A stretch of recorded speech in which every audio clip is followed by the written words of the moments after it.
25th, Welcome to the 25th anniversary edition of the Finger Lakes Environmental Film Festival. We remind ourselves that we are running this festival as climate catastrophes multiply and intensify, when over 6 million people worldwide have died from COVID, and when the people of Ukraine are fighting the brutal Russian invasion. For all of us at FLEF, the world is our why. I'm Phil Wild, producer of the Finger Lakes Environmental Film Festival. Major sponsors for FLEF include the Park Foundation, Ithaca College, and the Park Center for Independent Media. Our festival theme this year is entanglements, the concept that explores how different environments, ideas, imaginaries, places, politics, practices, registers, and species twist into each other and enmesh. We're all very honored that you've joined us today for this music salon entitled Entangled Brahms. Before we begin, we kindly ask you to rename yourself with your physical location after your name. It's with great pleasure that I now introduce today's moderator, Patricia Zimmerman, director of the Finger Lakes Environmental Film Festival. Patty? Thank you so much, Phil, and welcome everyone to our session called Entangled Brahms. I'm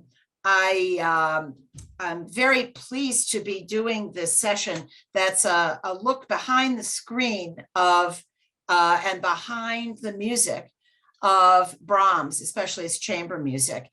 With me today is Vadim Serebryany, piano, Kyle Armbrust, viola, and Greg Hesselink, cello. They will be performing tomorrow night at 8:15 p.m. in Hockett Recital Hall, and they'll be performing 3 chamber pieces by Brahms, 8:15, and it is free and open to the public. So let me welcome Vadim, Kyle, and Greg to the screen, and I'm going to start with a question, which is, what is the significance of Brahms?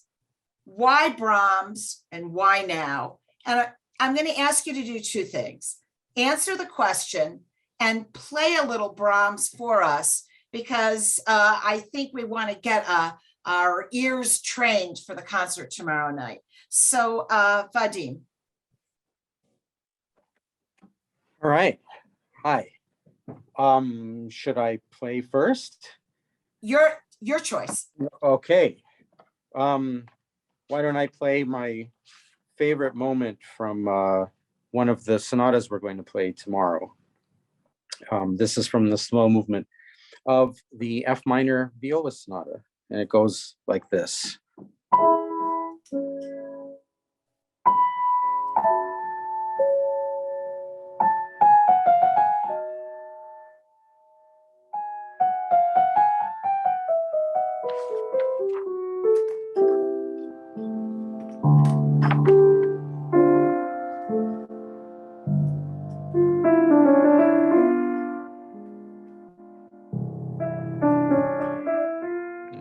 So on. So, what's significant about Brahms? Well, I'll just speak for what he means to me personally.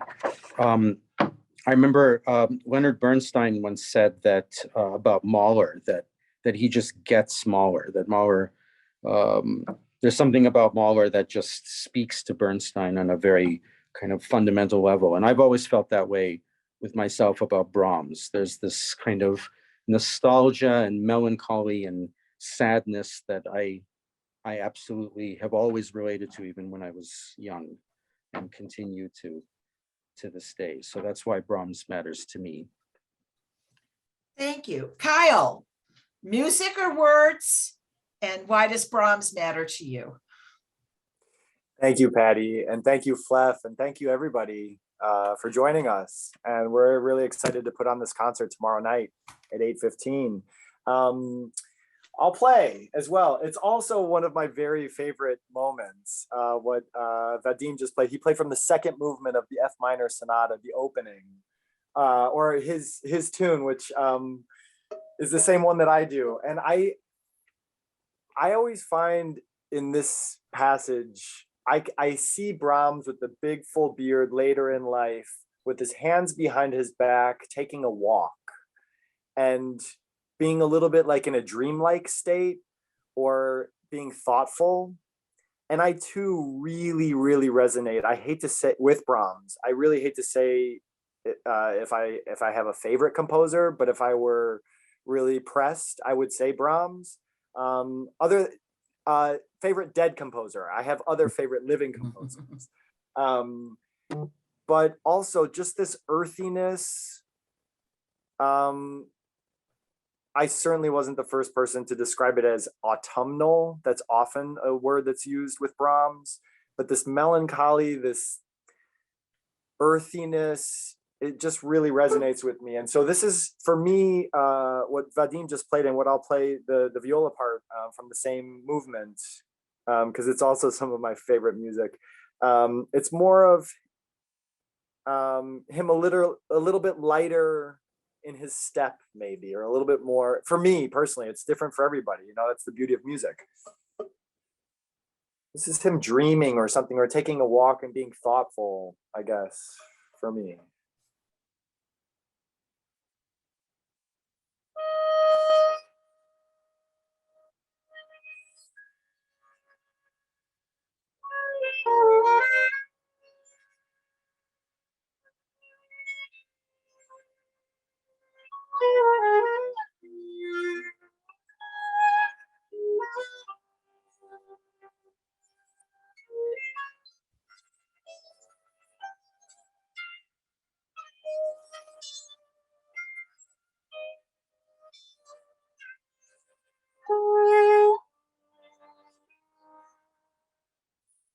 Just in that first phrase, it's just, he starts kind of thoughtful and sweet, but immediately something turns and is a little bit more dark or something. And I really love that about his music.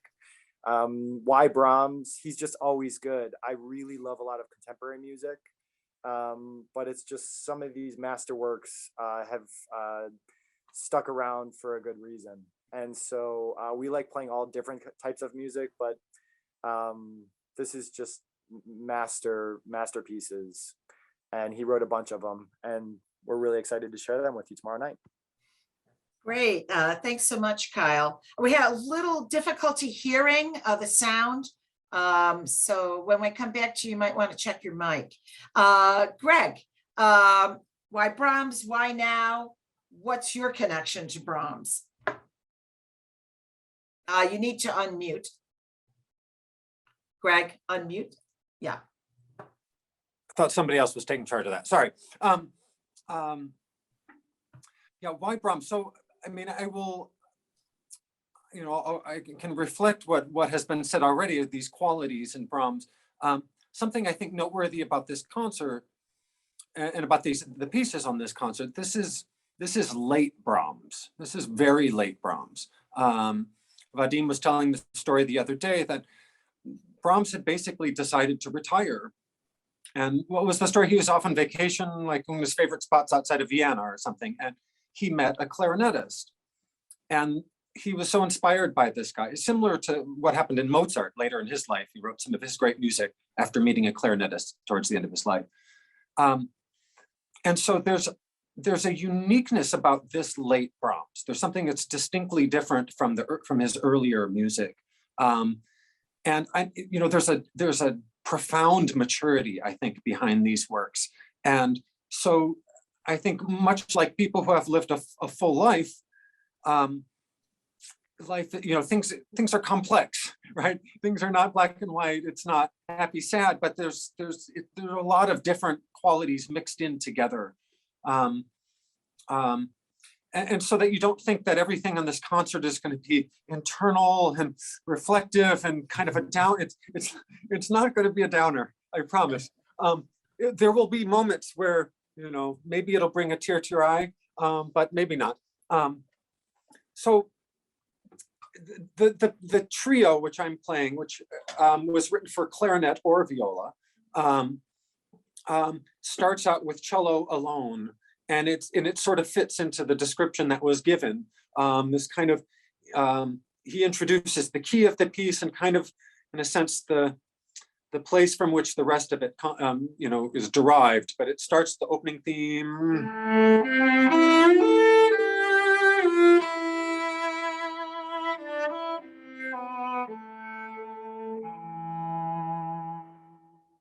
And then the viola comes and piano come in.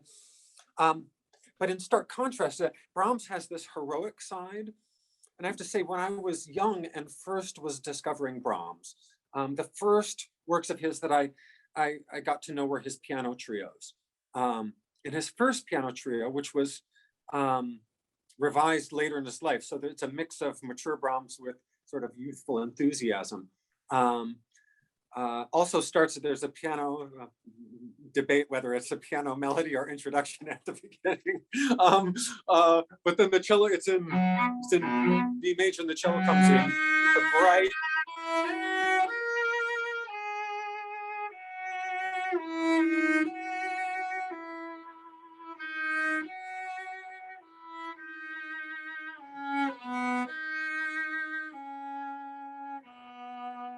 So it's much brighter, and that piece gets really, as it builds, it's like it just, you know, it's like drinking, I don't know, an espresso shot after espresso. It sort of builds and builds and builds, and there are these wonderful big bright moments. And the trio, while it's in a minor key and sort of just by nature is a little bit darker, Brahms also was interested in sort of folk tunes and folk-like qualities.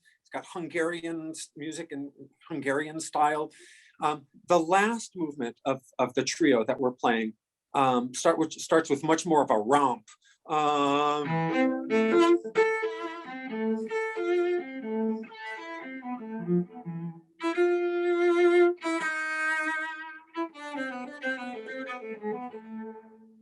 So it's got this kind of, it's got this, you know, kind of want to get you swinging and dancing a little bit, and so it's a real mix. There's something about, for me, the late Brahms in particular, it gets more and more profound. I get the sense that his feet are less on the earth, and the music is more just, you know, somewhere above, something suspended, in the most beautiful way. Thank you. I love that idea of the music of late Brahms being something suspended. When I listen to it, I feel it's pushing me away from the ground. And you're playing, all three of you just did that right now. You know, you bring up you hinted at this issue of these pieces were adapted for viola from clarinet. So it is an obvious segue to you, Kyle. What is it like to play music that was written for clarinet for viola, and what is it like for you as a violist? Are you thinking differently musically? And you know, if you could maybe give us an example on your viola of like what that might sound like. It's an excellent question. Thanks for asking, Patty.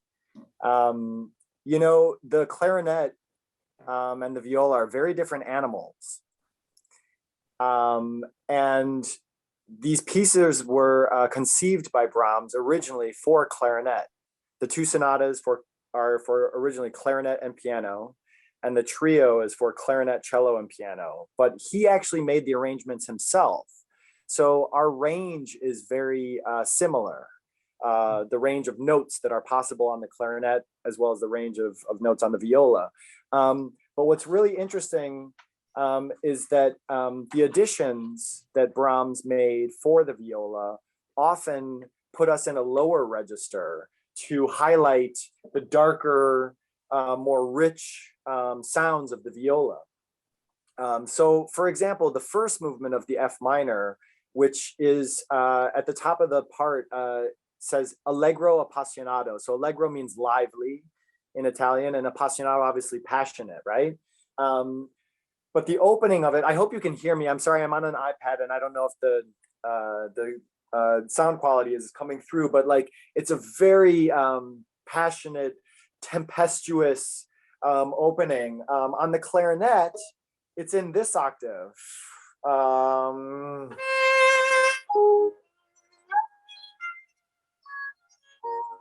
So it's higher than what we do on the viola. Can you hear that at all? Yeah, we can hear it.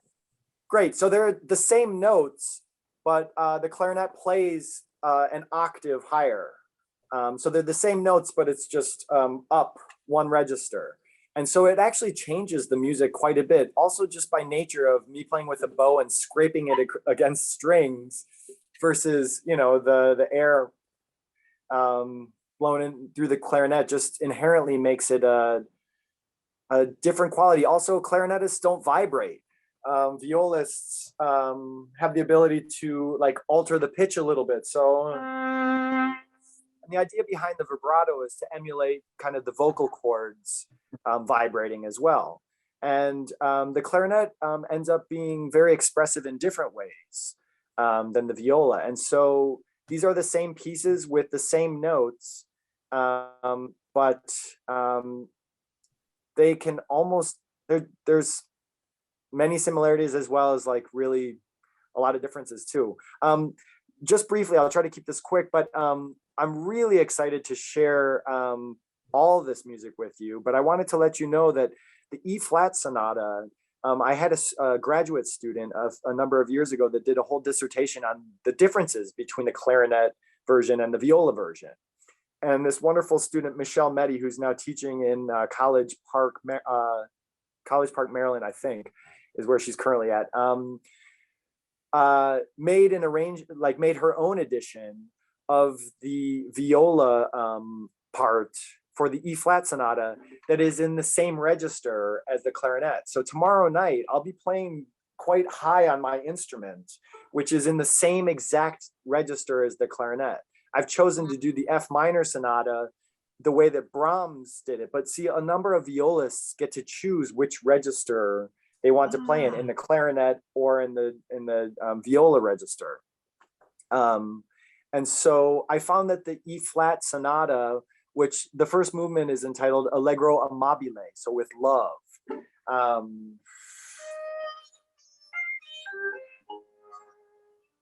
He's not always melancholic and he's not always dark. He does love very well. As Greg mentioned, he does heroic extremely well. All sorts of different wonderful emotions and qualities. And I'll try not to use more adjectives to ruin the music with words. Schumann, who Brahms was very close with. I just shared with my colleagues, I read something recently that Schumann didn't like to describe music with words because they weren't descriptive enough.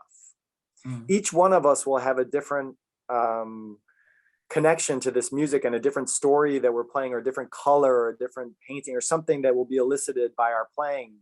And that's the beauty of music. So hope you enjoy the different stories that you get, and the different emotions and colors and things that we're trying to share with you, and just be the catalyst through which Brahms's message is reaching you all.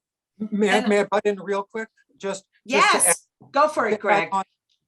For me, this is the first time I've played the trio with viola. I've never played it with viola before, and I've done it a bunch of times with clarinet. And it actually significantly changes the way I play. To play, as Kyle was talking about, vibrato, in terms of blending lines with the clarinet versus. Can I ask you to play that? So for people who aren't musicians, sure. If you could show us how the lines are blended, that would be wonderful. Well, we can't really play together, but not over Zoom, unfortunately. But I mean, an example might be, playing with clarinet, I may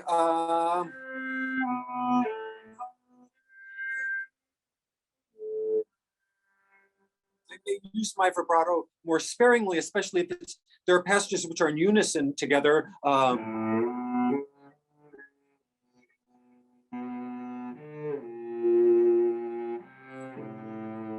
with the viola, it feels weird to play without vibrato. Sounds horrible, and so we really warm it up. And so it's a different kind of expression. It's been fun. It's been fun for me. I've actually, at this point, it feels really natural. At first, it felt strange, but now it feels natural. And we're all going to be listening for that vibrato in the cello tomorrow night. That's a really great insight that you shared with us.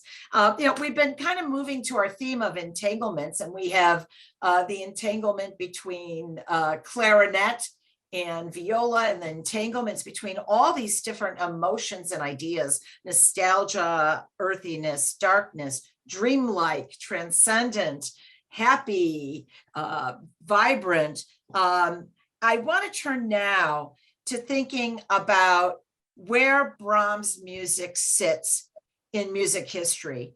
When Vadim and I first talked about doing this Zoom and doing the concert, he said, Brahms is perfect for Fluff this year. He is the entanglement of classical, romantic, and modernist music. So I want you to, all three of you, think about classical, romantic, and modernist in Brahms. And when I call on you, you talk what you pick one, talk about it, and maybe play something so people could understand what that is. So Vadim, you're the one who galvanized us to think about Entangled Brahms.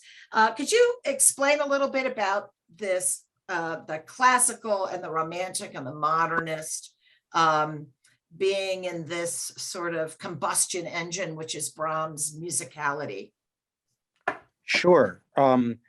Why don't I'll steal the modernist one, because I actually wrote my doctoral dissertation on Schoenberg, who is the primary reason, I think, why we think of Brahms in this context, because Schoenberg famously wrote an essay about Brahms entitled Brahms the Progressive, in which he argued that Brahms was looking forward to what Schoenberg, kind of the ultimate modernist, was doing. And that was a surprising insight, because Brahms in his own lifetime always kind of represented the conservative, kind of backwards looking school of composition, as opposed to his great nemesis is the wrong word, but his great rival, perhaps, Wagner, who was the embodiment of the progressive, the so-called music of the future. And so Brahms was seen by 19th century musicians as the champion of conservative musicianship, and Schoenberg reframed Brahms as the harbinger of the modernist.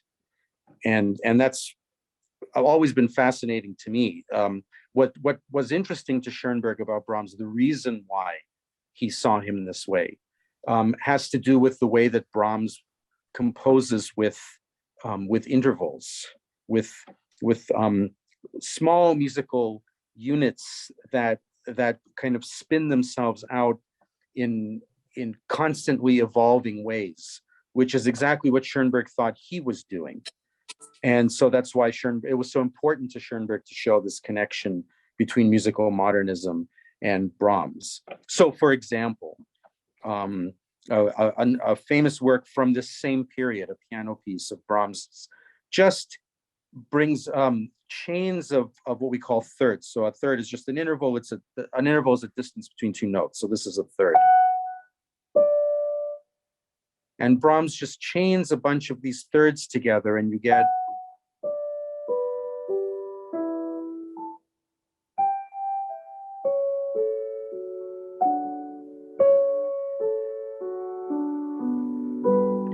and the whole musical texture is just built out of this interval, which is exactly what Schoenberg was doing, and why, in a way, Schoenberg saw himself as not so as radical as people saw him. It was because he thought he was really just doing the same thing Brahms was doing. Wonderful. Thank you for explaining modernism and playing the Brahmsian thirds. Anyone like to take on the classical elements in Brahms? Sure. Great. I'd be, yeah. It's funny. I wrote a paper in college on a Brahms cello sonata, and it's an earlier work. there were definitely traditional elements to Brahms, right? I mean, he comes from a classical space. Brahms was really interested in forms. He held on. They changed throughout his life. In his later music, he started playing around with them more, but he really enjoyed traditional forms. There's something called Sonata Form, which was a structure in which pieces were constructed, where you would get two main themes, sort of contrasting themes, and then you'd have a section in the middle where they would get developed and he'd play around and go in different keys and different things, and then at the end come back to those two themes. And I mean, that in a nutshell. And Brahms was fairly traditional with that, especially early in his life. He started expanding into to me, it's, the time, we're talking about place in history. So these final works, when were these written? Like in the 1880s? That would have been in the 90s, I think. Or 1890s even, yeah. Yeah, that's right. It would have been, of course, 90s. And he dies in 1897. Yeah. Well, I used to tell people that my grandfather was alive for 9 years while Brahms was alive, because he had been born in 1888.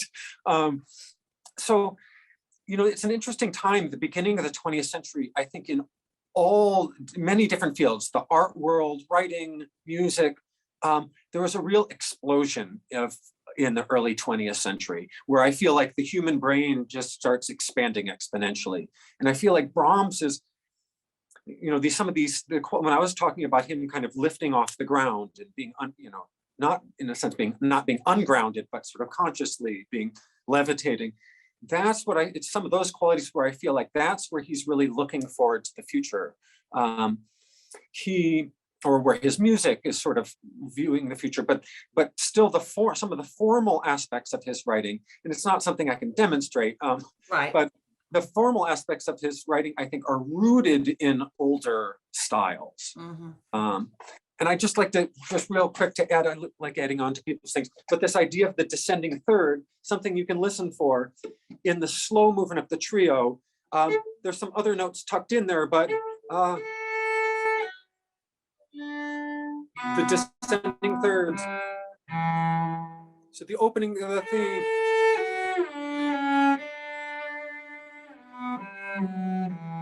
So he fills it in, but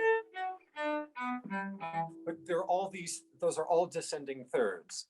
And so he finds ways of he doesn't just, give you a bunch of descending thirds necessarily, but, sometimes he does, but, he makes it less technical sounding, he sort of warms it up with other things. Thank you so much. This is becoming our section on descending thirds. I'm learning a lot. Kyle, I guess this leaves you with romantic, and I think you're the right person for that, because you were talking about how the viola takes the darker sounds. Where does Brahms, what's the inflection of 19th century Romanticism in Brahms? Well, just like in the opening of the first movement of the E-flat sonata, the Allegro amabile, lively and lovingly are the indications. Brahms never married in his life, but there's a lot of speculation about his loves. And I think it's a lot of fun for musicians to explore those feelings and those personal ideas about how we think he might have been feeling about certain people in his life. Schumann, Robert Schumann, who was a great mentor of his and a great friend of his, and Clara Schumann and Brahms were very, very close, and they played a lot of chamber music together. And Clara Schumann was an outstanding pianist, and Robert Schumann was an outstanding musician, and Brahms, and I think there was so much sharing in that household. After Robert died, Brahms moved in with Clara to like help take care of the household, I think, or just there's a lot of speculation, there's a lot of talk, and it's kind of also cheapened in a way, I think, often with people just thinking that there was some sort of illicit thing going on. Brahms really respected both of the Schumanns very, very much, but there might have quite possibly been some unrequited love, or some not unrequited, there might have been some, you know, tensions in there. He also, it's known that he left in his will his estate to his landlord, so who was a wonderful woman. And so, you know, there's speculation about that kind of stuff. It's interesting to know that he never married, and he does love really well in music. There's plenty of that. We've talked a lot about the darkness and the melancholy, and it's funny because we talked a lot about and it's been mentioned a number of times about like this like lifting off or ethereal ecstasy kind of stuff that he does so well, but also the earthiness. It's incredible the range that he has. I think without a life partner, he still had a great number of loves, in my opinion, in his life. Yeah, I'm so glad you brought up Clara Schumann, because of course, sometimes when you say Brahms, the first thing someone will say is Clara Schumann and a 50-year illicit love affair. Yeah, I want to share that just this afternoon, I was reading a book that had an incredible essay about their relationship. And it starts off by saying this was a 50-year relationship. She was a fantastic pianist and almost defined the piano recital. And they point out a feminist idea about Clara, which is Robert dies and leaves her with 8 children. And she supported those 8 children as a touring musician. And they point out that the Romantic era perhaps bleeded into her legacy, where she's seen as simply this either illicit affair or requited love of Brahms, but in fact, in many ways was his mentor, and was this amazing independent woman who toured around and supported 8 children. It's almost unfathomable to think you could do that with 8 children. So I just have to put that in there.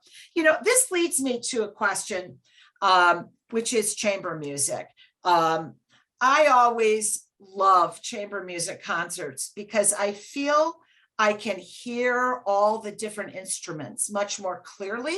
And I feel that it feels democratic to me, that moods, tones, and textures move around the instruments. I also find it keeps me very engaged. And I also love looking at the musicians as they look at each other. But what I'm going to ask you is to help us a little bit with this concept of chamber music. How is it different than orchestral music? How is it different than an individual recital? And what is it like for musicians to play chamber music? So I'm going to go to Vadim.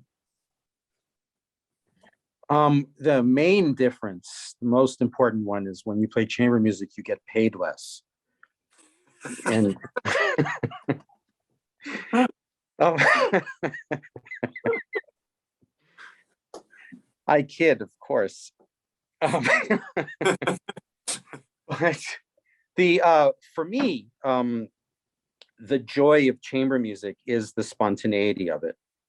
That when you're playing with wonderful musicians, as I am fortunate to be doing tomorrow night, you do a little rehearsing and then you just trust each other to listen.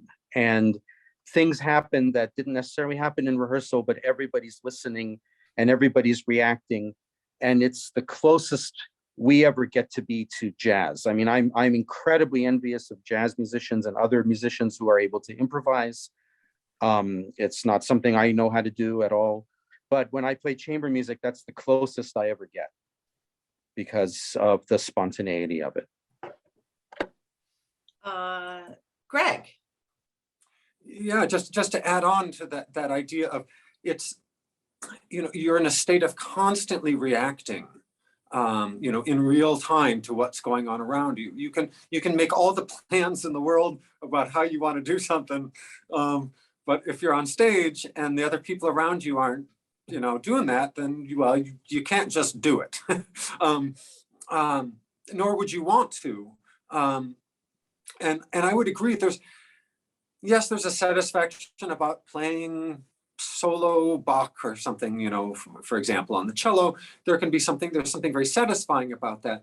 But yeah, the unpredictability of playing with other people and ultimately to produce something that is beautiful in the moment with other people. It's like three-way painting, like at the same time, three brushes on the canvas. There can be just an incredible deep satisfaction. I mean, we had some rehearsals where we would get to like the end of a movement and we would just, we'd all smile and just, all we could say is what incredible music. And it was because we were all willing in that moment to kind of, to share together. But there are unique challenges with that too. One has to be willing and able to be flexible with their playing. You have to be able to adjust. Something might go a little faster or a little slower, or someone may take a little time, and you have to just be ready to go along in that moment. And so it's a challenge. It's a fun challenge, and when it all goes right, there's nothing like it. That's wonderful. Now, Kyle, let's go to you. What's it like for you to play chamber music? I'm so happy you asked, because it's really, I like to say that it's my first love, speaking of love. And I also love what Barbara just put in the chat, which is the intimacy aspect of it. There's much more often one instrument on a part, so you're more responsible for in your role as an individual. So we're doing it all together, but there's more intimacy in an orchestra. I'm really lucky to have played a lot of orchestra. I play as much chamber music as possible, quite a bit. But like you're more one of many in an orchestra, and there's more of a hierarchy. Especially if you're not sitting in the first chair, you're one of a section in a viola section in a symphony orchestra. There's 10 or 12 violas, and in most chamber music, there's one or two. And also this music was conceived in small rooms as part of soirees. So like chamber music that's played in wonderful halls like the KKL Hall in Switzerland and Lucerne, or Carnegie Hall in New York, or any of these places. Those are not originally the places that this music was conceived for. They were for living rooms and just people sitting around. And so I play in a chamber orchestra in New York City, and there've never been any auditions for this chamber orchestra.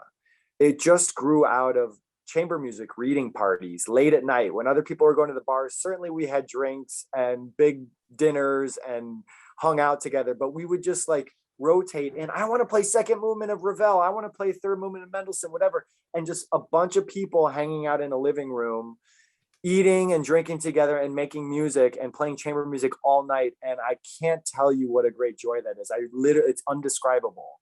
Hours and hours till late into the early morning, like into the late morning, just nonstop. You just, because you're playing also with your friends a lot, and playing with Vadim and Greg is a great joy.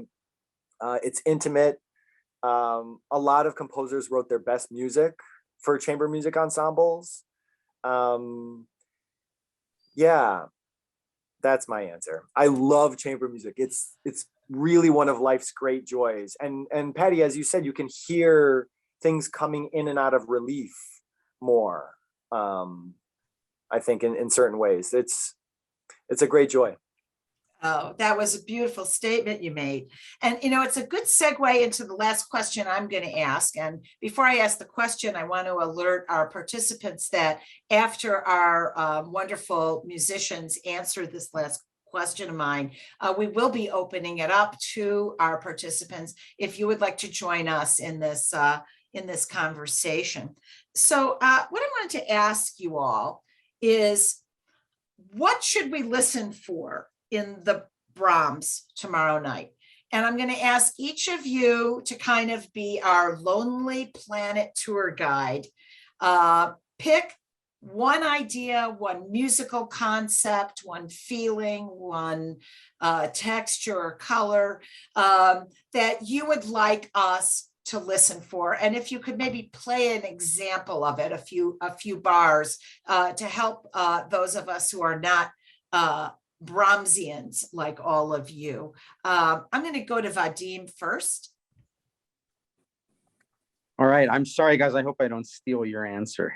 But for me, one of my favorite aspects of Brahms is the rhythmic dislocations, the way in which different lines move at the wrong time or in the wrong place. And so there's this kind of grinding of gears that happens rhythmically so much that I think is so much fun.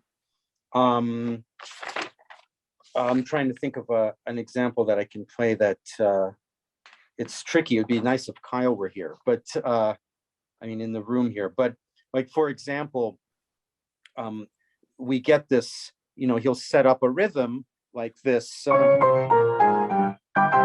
you know where the strong beats are right there. 1, 2, 3, 1, 2, 3. And then the rhythm completely breaks down. And if Kyle were here, he could play his part on top of that, which is breaking the rhythm down or it's kind of playing the old rhythm while I play a completely different rhythm. And so the two instruments end up clashing against each other rhythmically, which is a very typical feature of Brahms, and I love it. No one else really does this before the 20th century in this way. So that's my answer. The grinding of gears, the grinding of the rhythms. Okay, we'll keep that in mind. How about you, Greg? That resistance is really, there's this, we've talked about it in rehearsals, there's a tug between like where the beat should be and where it is and where it should be and what it sounds like. I don't have anything to, I'm going to say something that I can't demonstrate because which will make sense once I say it. Something I've been talking with my students about, encouraging them to come to this concert, and late Brahms can be a little bit odd. Because in some sense, it's like you get some of the harmonies, major, minor chords and things which you will hear in Mozart or Haydn. But then you have these rhythmic elements which make things irregular or shifting. You have moods that are complex and multifaceted. I mean, just the word melancholy, right? It's like, well, what is melancholy? It's like a little this, a little of that. It's like, it's a mix of things, for me anyway. So what I've been telling my students and others is that because the music can be sort of odd, that one shouldn't try to hold on to it in the same sort of, like, listen for the same kind of regular, predictable melody lengths and structures in the music. But instead, I've been telling them to, in a sense, not to try to analyze it, but instead to just let it wash over them. To just in a sense, allow yourself to be comfortable with not understanding. And just to let it, just let it affect you. I think we've all had experiences in our life where it would be difficult to describe what you're feeling. Because it's a mishmash of different things. It's complex. And that's sort of my experience listening to Brahms. I think because I have a strong musical background and a theoretical background, I often know some of the things going on. But I turned pages for Vadim the other day when we played through this program at Kendall, and I was having a hard time not laughing in the concert because of how crazy it is at times, and just really like fighting to keep myself from breaking out to a huge, smile and being distracting. But so for the listener, I think just kind of, don't feel like you have to understand it. Just allow it to be. Bathe in Brahms. Bathe in Brahms. Embrace the ineffable. Okay, that's really a good tour guide. Okay, Kyle.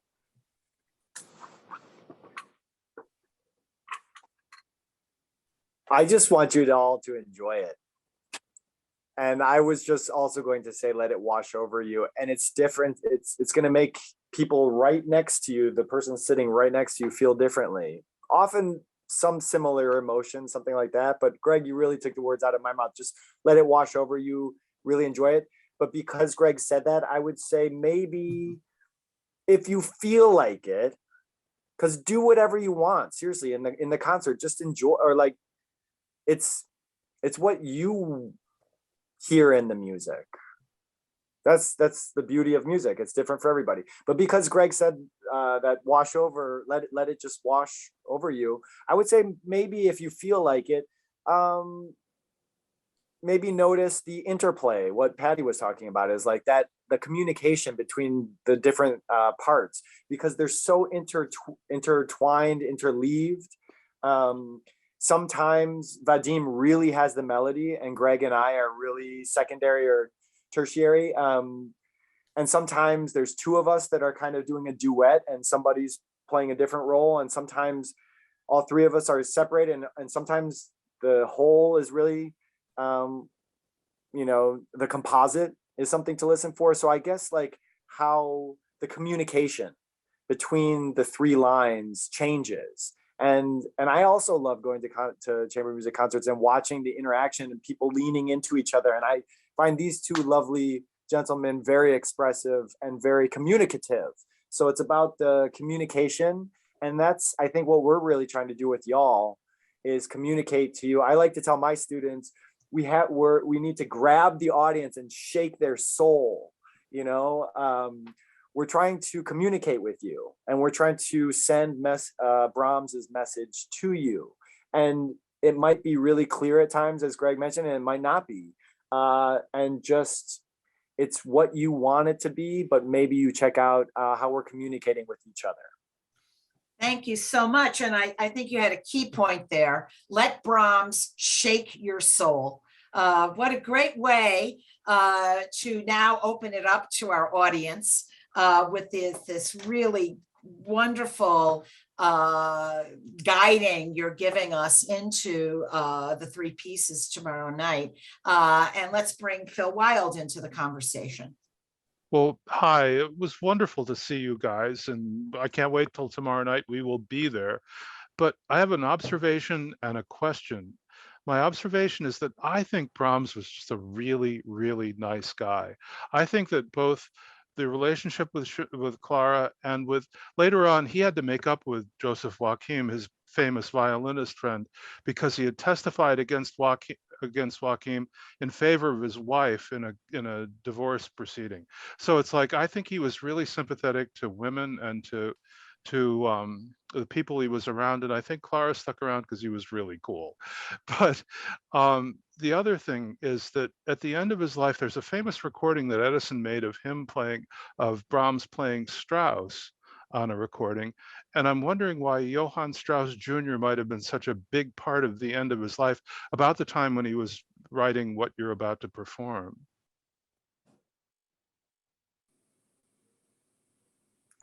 Should I take that? Yeah. The Strauss, I'm going to respectfully disagree about how nice Brahms was. I think he was actually a bit of a jerk. Oh no, my image! Oh my God, no, thank you, I'm thank sorry. you. I'm sorry. There are just so many stories of him disparaging aspiring young composers, just shattering them, like tearing them to little pieces in the most, always in a sarcastic way. He was a very sarcastic person. I think I would have enjoyed talking to him, but not because he's nice. But regarding Johann Strauss, there's this famous story where Strauss's daughter asked Brahms for an autograph. And as was common practice in those days, when a composer gave someone an autograph, they would kind of sketch out a few notes of a famous work of theirs, a famous melody of theirs. They just draw 5 lines really quickly and draw a few notes. And Brahms wrote the first few notes of the Blue Danube Waltz and signed it, unfortunately not by Johannes Brahms. That was his autograph to Strauss's daughter. So I think he was a big admirer of Strauss, and admired, people who could write a good tune, something that Brahms was very, very good at, and was very important to him as a composer.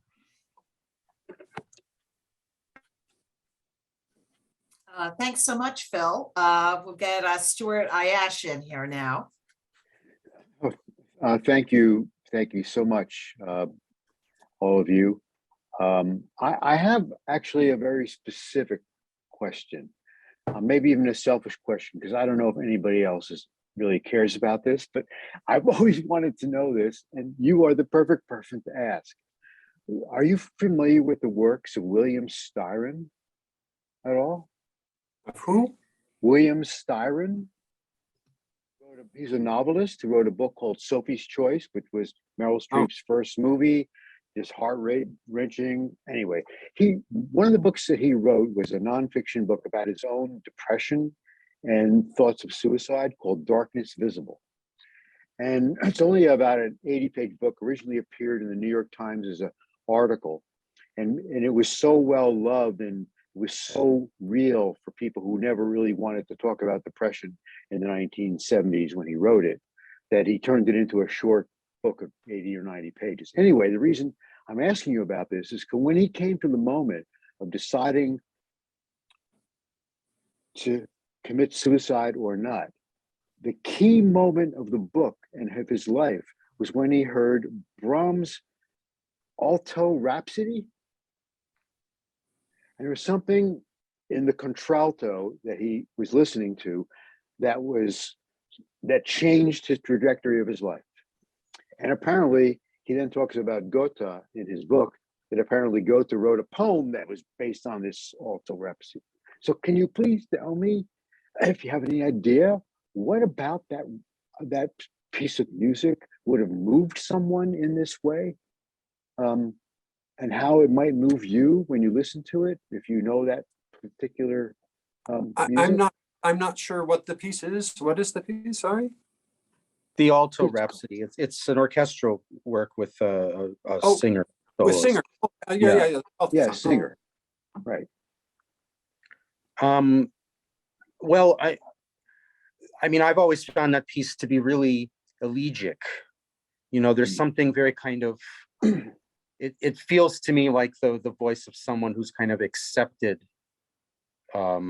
something very painful in a very kind of mature way, which is something that's so characteristic of Brahms' music, I think. I don't remember off the top of my head what that poetry is. So I may be saying something completely nonsensical, but the music certainly feels, I know the piece quite well, the music, the melody and so on. And it always has that very kind of elegiac quality to me.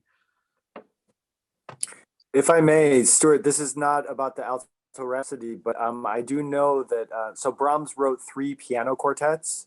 So that's for violin, viola, cello, and piano. And one of them is in C minor, and it's a very, very heavy, dark work. And Brahms requested of his publisher to put an image, sorry, it's very dark, but we're talking about dark stuff. An image of a face with a gun to its head, a person with a gun to its head. And it's right after Robert Schumann, who many people say, suffered from probably something like bipolar disorder, but certainly had a lot of mental health issues. And so right after this, Robert Schumann threw himself into the river to try to kill himself. And Brahms and Schumann were very, very close. And I think it really affected Brahms in such a deep way that he asked his publisher to put this image on the front of the C minor piano quartet. So I think these are things, the interactions that Brahms had with Schumann, I'm sure he saw some of, dark parts of the psyche. But in the story was this person was telling, so they would listen to the Brahms and this would prevent them from taking it. Yes, so, prevent them. I mean, I can't speak to the, our relationships with pieces of music are very individual, right? I think like we talked about earlier, Kyle was saying, you know, you can be sitting next to somebody and have very, very different reactions to the exact same piece of music. So what speaks to us, and I'm sure all of you have your experience, you know, you've got some song you grew up with that just touches something that livens you up or saddens you, or, you know, it could be personal associations or something less specific. So maybe it was just something about the piece that just found the spot in him, touched some spot in him that just always told him, you know, maybe it's worth sticking around for a while longer, you know, so you can, you know, there's still good stuff to be listened to. Thank you. Thank you all. Why not Brahms? Yeah, it's a great point. And I'm going to bring Annie in, and I just wanted to add that I've been listening to Brahms chamber music now for about 4 months, and my listening intensified after February 24th and the Russian invasion of Ukraine. It felt like the only music that makes sense to me of this senseless, complex, brutal moment. And sometimes I'm in the parking lot at Ithaca College waiting for the piece to end before I get out of my car. So I want to thank you, Vadim, Kyle, and Greg, because I would not have had that experience without preparing for this event tonight. Let's get Annie in. So this is not on the question of Brahms so much, but Kyle, viola. Viola is not an instrument that one thinks of as a solo instrument or having a huge body of music. How did it find you, or you found it? Great question. Viola is a wonderful instrument. It's been described by a great proponent of the instrument, Lionel Turtis, as the Cinderella of the string family. I like that distinction. I'm going to go with that. Not originally appreciated, but in the end. But my story is kind of funny. My mom was introduced to the Suzuki program, which is a big thing here in Ithaca. Shinichi Suzuki is a Japanese gentleman that developed for those of you that are not aware, I don't mean to insult anybody's intelligence, but quickly, he developed a method for string playing to start children at a very young age, because up until he came around, I think in the 50s, string playing was starting at like age 10 or 12 or something like that, or even later maybe. Well, they had little instruments. Didn't they have small child size? Didn't Yeah, it's just Suzuki that, start like, that? I think maybe the idea was that kids weren't ready for a difficult instrument or something like that. But in any case, Barbara's shaking her head, so I think she knows better than me. My son started with Suzuki on the violin, and they had the quarter and the eighth. I mean, these instruments, he was about 4, but he didn't practice, but he wanted to play the violin desperately. Yes. No, that's actually, so yeah, I'm with you 100%. That's what I was saying. Suzuki actually developed this method in order to start students much younger. I started when I was 3 on the viola. And so anyway, my mom just was introduced to the book that Shinichi Suzuki wrote, which is Nurtured by Love. And it's about starting young children on a string instrument. It was introduced to her by a neighbor who started violin with us at the same time and quit, I think, the second week into it. But my mom was like, this is what we're doing. And it's funny, I have an older brother and a younger sister, and all 3 of us are professional viola players. I know it's really weird. I like to say that it's very strange that we all started on the instrument, but it's even more weird that nobody quit. I like to say, pardon me, but like my parents are very perverted in a way, to have like 3 violas in the same family. But it works out because the viola is like the chameleon as well. Sometimes we get to play the role of the bass. Sometimes we get to play the role of the diva or the, like, you know, the melody. But often we're the glue. We're that like unsung hero, middle voice that without us, you'd notice. But while we're there, sometimes you don't notice us, you know. But in this instance, I'm playing a very different role because certainly with the sonatas, I mean, it's a very the piano and the viola are equally matched for the sonatas, for sure. I mean, sometimes Vadim has the melody, and sometimes I do, and it's very equally distributed. But in the trio, I'm kind of playing the primary role quite often, as like the clarinet would be doing. So I love being the chameleon of the string family. You know, I get sometimes bass, sometimes melody, often middle voice. Thank you, Annie. We need to move forward because we only have a few minutes left for questions. Guadalupe. Hello, thank you so much for this conversation. Sorry if it sounds a little strange, I'm in a large echoey room. But I was interested in asking how like your relationship to Brahms as a musician or as a listener has changed, and if you've had any like recent like aha moments in preparation for your concert this week. I'll dive right in. Like a number of things in my life, as I've gotten older, I've learned more. You learn more technical things about something. I was telling these guys in a rehearsal, I think it was that I remember the first summer there was a period of time where I had 4 weeks with this. I was up in New Hampshire, and I had 4 weeks looking south, and I could also see east and west. And over the course of those 4 weeks, I watched the moon go from new moon to full moon to new moon, and contemplated it through that whole time period, until all of a sudden one night I could conceptualize how the earth was moving around the sun, and the moon was moving around the earth. And the increase in the knowledge actually heightened the experience for me. It didn't take the joy out. And I would say the same is true with Brahms. The more I've learned and the older I get, and the more I understand what he's doing, and I enjoy it that much more because of that, actually. And on a very specific thing, I made a connection doing this piece this time in the first movement versus the slow movement. They're very different tempi. But in the first movement, there's a rhythm that happens, it takes place over 2 bars.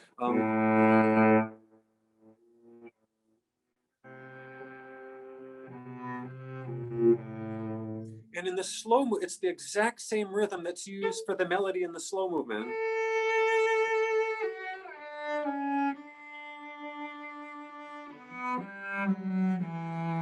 But on the page, the context is so different.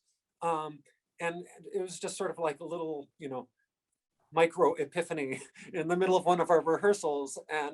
And it was such a wonderful moment to like discover, in a sense, like yet another little layer of the brilliance of Brahms. Thank you so much, Greg. That was a wonderful, wonderful expose of your epiphany from full moons and moon cycles to Brahms. Let's get Barbara in, and this will be the last question. And I have to ask Barbara and our musicians to be short because we're running out of time. Welcome, Barbara. You'll need to unmute. Thank you. I don't know where I went. Oh, here I am. I'm unmuted. Okay. Mine is more of a comment. I find with certain music and even in paintings that I just want to crawl inside the music and the paintings, the layers, and become part of whatever it is. And this, what you're saying, gives me the impression that that's maybe how I will feel tomorrow evening when I come. That's what I kept thinking as you guys were speaking. So I'm very excited. Yes. About coming tomorrow. I wish you were doing this in a small space. Maybe you can consider just going down in the audience someplace, or finding a big space in the hall, that we could all just gather around, and sit close and intimate. Hackett's not Intimate too. Have you been to Hackett? I was there the other night. I went to see Alexei, I can't remember his last name, and Amy, and the pianist was just the two of them. And I talked to afterwards someone who was taking pictures, because I do photography, and they were friends of hers. So we had a whole conversation about them and so on. So that adds to the concert. Right. Thank you so much, Barbara. And I think the pianist might have been Alexia Cito. No, it was no? Amy Amy, Yang. Amy, okay. Just where he did it standing with the movement and the part of his instrument. He was so part of his instrument, which of course the two of them are making music. She was doing that sitting with the piano and how she just moved, and she wasn't accompanying him. They really were so equal in their interpretation and playing for each other of the music was marvelous. Well, it sounds like a wonderful, wonderful experience, and I hope that you can have an equally wonderful experience tomorrow night at 8:15 in Hackett. Now we're going to move to closing this up, and I'd like to end with a bit of a round robin of some closing thoughts on Brahms. And I'm going to ask each of our absolute virtuoso musicians who have so kindly led us on this journey into Brahms tonight to consider two questions. The first is, I want you to give us something we will not get in the concert tomorrow night. And that is, what's it personally like for you to play these pieces? What is it personally like for you to play these pieces? Because you're not going to be talking to us tomorrow night. And secondly, why should we all come to the concert? I know we want to come so that we can feel the grinding of the gears and the interplay between the musicians, and we want it to wash over us. But I'd like you to think about why. I think those are important questions, because those are two questions that we can't ask you tomorrow. So what's it like for you to play, and why should we come? And I'm going to start with you, Greg. Okay. What is it like to play Brahms? I suspect everyone would really agree. It's challenging. He writes in a way that there's an awkwardness to it. I find often. I mean, without getting like into way too many details, like I find often my hand has to be sort of open and moving, and it's just skipping across strings, and to suit music that is not disjunct often can sometimes feel very disjunct. It can be a strange, but there's I mean, to stick with that idea, the physical feeling of playing, there's also something very satisfying about just producing a Brahms kind of sound, and to produce that with other people, it's unique. It's a special experience. As for why people should come, I mean, I'm just in the one piece. I would say, the two of them play these sonatas just beautifully. The other day, it was so wonderful to sit and be able to sit back and just enjoy them and not have to deal with the struggle of playing it. And it's an opportunity, you won't get that often, to hear four Brahms late string works. I mean, works that include strings. Three of his four late chamber music works. So it's a real chance to kind of see Brahms at a certain time of his life. Thank you. And I'm going to go to you next, Kyle. What's it like for you to play this? I know we won't be hearing chamber music till 6 a.m, as you described, but what's it like for you to play this, and why should we come to the concert tomorrow night? I lose myself in the music. I absolutely go to a different place. It's really an out-of-body experience, and especially when you have the freedom to take chances and risks with musicians such as these that I trust implicitly. That's not always the case, as was mentioned earlier. You try to create those opportunities as much as you can to play with people that you really like, that are good friends of yours. So playing with close friends is especially awesome, and music that you love. So I don't know, I lose myself. I completely lose sense of self, and I try to just embody these emotions. And the reason that you should come is for us to connect with each other as human beings. I have heard different approaches with different artists about like how much to consider the audience. And I actually haven't asked Vadim or Greg about their feelings about that.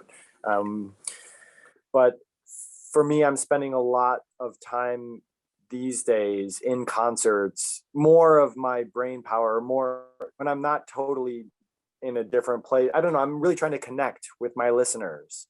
I'm trying to shake their soul. I'm trying to grab them and try to send Brahms's message that I really resonate with. So I guess I'm an amplifier. I don't know. I try to amplify what Brahms was feeling himself and what his message that he was trying to get across. Let's be together as human beings and share very strong expression and high joys, deep lows, really abject depression, these kinds of things. But like the range is incredible. So to share those things together. Okay, thank you. And Vadim. Those were such great answers. God, I love the physical sensation of playing Brahms. I totally understand what Greg means about it being awkward, but it has always, Brahms has just always felt really good to me. I think he was an awkward pianist, and maybe I'm an awkward pianist, but it just, I like how Brahms feels. And the tunes are just so good. I just love a good tune. There's nothing like playing a great tune. There's this one tune in the trio that in the first movement that I love playing so much. It's just so gorgeous. But mostly, the why come tomorrow for everyone else and for us is to spend time in the presence of a truly great mind. I mean, sometimes it's unfashionable to say these things these days, but Brahms was an absolute extraordinary musical genius. And to be in the presence of this amazing musical mind for a little over an hour is a tremendous privilege. And it's why art is so important, I think. One of the reasons. It gives us the opportunity to have this intimate connection to another mind and another extraordinary mind. And thank you, Vadim. That's a great place to end. And I'd like to thank Kyle, Greg, and Vadim. I'd like to thank all of our participants. And I'd like all of us to go tomorrow night and let that music wash over us and let our souls be shaken. Annie? Well, thank you all so much. I feel like we were a bit of a chamber ourselves, a small audience, but mighty. And let's all unmute ourselves and give a big round of applause for these three guys. Just a preview of tomorrow night. And I am going to attempt to play my outgoing music now. Thank you all so very much for being here. Yeah, thank you, everyone. We're going to meet back here on Monday or Tuesday for a follow-up conversation.